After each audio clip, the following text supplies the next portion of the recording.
আমি এখন ব্রেকফাস্ট করি। আমার ব্রেকফাস্ট করতে না একটু লেট হয়, কিন্তু তাড়াতাড়ি খাওয়া উচিত। ডাক্তাররাও তোমাকে বলছে না তাড়াতাড়ি আমার ব্রেকফাস্ট অনেকটা করতে, লেট হয়ে যায় ব্রেকফাস্ট করতে। তাড়াতাড়ি খাওয়া উচিত। ছেলে বেরোয়, জল নাও, তারপরে জলটা আমি হয়ে গেছে। ব্রেকফাস্ট নিয়ে বসি, একটু আরাম করে খাই ব্রেকফাস্টটা নিয়ে। তখন অত তাড়াতাড়ি পারি না। জলটা নিয়ে বসো। জল তো আছে, টেবিলেই তো জল থাকে, হ্যাঁ, টেবিলেই তো জল আছে। কত কাজ, এখনো কোনো কাজ হয়নি, গোছগাছ হয়নি, কিছুই হয়নি। আজকে আবার বৃহস্পতিবার, পুজোও হয়নি, আমার কিছুই হয়নি। তোমাদের কি সব কাজ হয়ে গেল বন্ধুরা? বন্ধুদের সব কাজ হয়ে গেছে।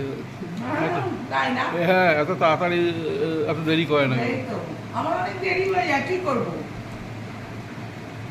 কালকে জিনিসগুলো কিনে ভালো হচ্ছে না? হুম।